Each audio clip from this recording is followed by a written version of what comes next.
Welcome back to Money Magazine. Beauty is in the eye of the beholder, so they say. But it's also in the eye of the needle for many of those who feel they want more than they were born with. The aesthetics industry, not including plastic surgery, is forecast to grow by almost 11% in the next 4 years to $12.6 billion worldwide. And the Asia-Pacific region is set to grow the highest. Melissa Hekalea looks at the cost of beauty at all costs. All right, so we are going to do a bit of Botox injection down here, just 2 or 3 shots.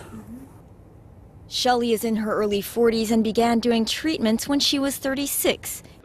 For a long time, it was just Botox, and then I tried Restylane, which is really great for this part right there. I tried Sculptra. I've tried Ulthera. Shelley can rattle off half a dozen separate treatments available these days. She spends about 20% of her annual income on beauty treatments. I feel like why not invest in something that actually is going to be longer lasting? It's just more economical. Maybe further down the line you don't have to do like the big thing, or at least you can put it off for a long time. Meaning plastic surgery procedures. Dr. Stephen Chow has worked in the medical cosmetics industry for almost 20 years doing minimally invasive procedures. He says it has grown almost 5-fold in that time. As a licensed doctor, Chow says the medical council prohibits him from advertising his clinic, while salons can advertise treatments and hire doctors, either full-time or freelance, provided their names are not promoted anywhere. If you want to raise a complaint about a treatment done by a doctor, you have to have his or her name. And a lot of the time, if you go to beauty salon, you don't necessarily have that name. The Consumer Council says this is a dangerous gray area in the aesthetics industry. The council says little can be done if your complaint is simply against a salon or its therapists who don't have regulations regarding training or certification. If it is someone is not qualified and there's no accreditation, there's no regulation in place to penalize, that's why we think strong regulations is very important to safeguard consumers. The road to the Fountain of Youth is littered with needles, toxins, and even a few dead bodies. So buyer, beware. In 2012, there was a case to talk about intravascular injection that caused the death of a lady. And another case, it happened just 1 or 2 years ago. It was done in beauty clinic and claimed, performed by the qualified professional.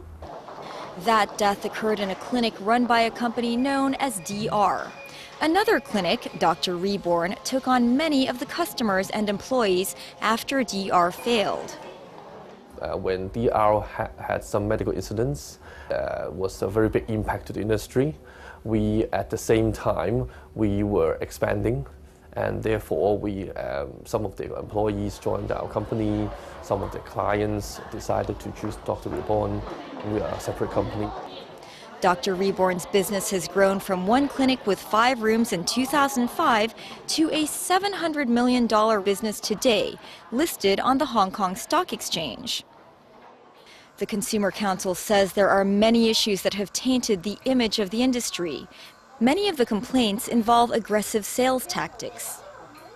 Could be lock you up, for a few hours, then until the time that you really pull out your credit card and pay for a very expensive package, you cannot escape from the venue. So this is the very aggressive selling practice. Lee denies his company ever used similar high-pressure tactics used at DR or any other competitor. People who bought our product or services or packages within 7 days, they can refund without reasons. They can just do it without providing any reasons. So a way to hint to our salespeople or guide our salespeople that if you use hard selling or overselling techniques, it's actually a waste of your time. As a retail business rather than a medical clinic, it's allowed to pour millions into marketing its services. They have a $35 million budget for advertising. The outsized budgets for marketing means that medical practitioners like Dr. Chow are left at an unfair advantage. The biggest competitors are from beauty salon chains. They can advertise in MTR, in buses, on television, everywhere. Okay, they can throw millions of dollars advertising the aesthetic treatments. 95 to 99% time we don't have packages. Okay, and one of the main reasons why I don't is because I think that's rather unprofessional. The industry has responded with their own efforts to scrutinize clinics. Phoebe Song has a beauty services review site which has partnered with Swiss auditors SGS, who give the salons an independent rating. This package culture is very prevalent in Asia, simply because it's a good way of ensuring regular client flow. It forces you to come back, as well as giving a great capital injection into the business. It's very good for their cash flow. Oftentimes, they'll offer an incentive to the therapist, a commission, to sell packages, and then they offer very low base salaries. This laboratory has been here since Matthew Fan is CEO of a group of medical clinics run by doctors. He teams up with small salons that can refer clients to doctors, as well as offering specialized services that can only be performed in doctors' clinics. In the clinic, a doctor actually practices under his own name, so he pays more attention. He can make sure whatever he does complies with the ethics. Matthew's group currently has 3 clinics and a network of about 200 small beauty salons. Dr. Lorena Law sees a lot of patients that have had bad experiences in the salons, like laser burns. I think a lot of them never went in there expecting there to be a complication, and they weren't aware that these machines can cause these side effects. So it's a big shock to the system, and yeah, mentally that's also something that we see patients suffer a lot. Her patient Fiona has been having skin treatments since she was 26. She's now 44. Do you think that if you didn't start at such a young age, you would still be as youthful or well-preserved as you are today? To me, yes, I feel the big difference, you know, and then I'm happy about what I'm skin look like today, because nobody can tell exactly how old am I. There are currently about 6,000 beauty clinics in Hong Kong with an estimated annual turnover of $10 billion. That doesn't include doctors' clinics. Meantime, injuries and complaints against beauty retailers are on the rise. There were 1,400 reported last year, along with a growing demand to be forever young. Whether people get hurt or not, the demand is only going to continue. It's only going to get bigger.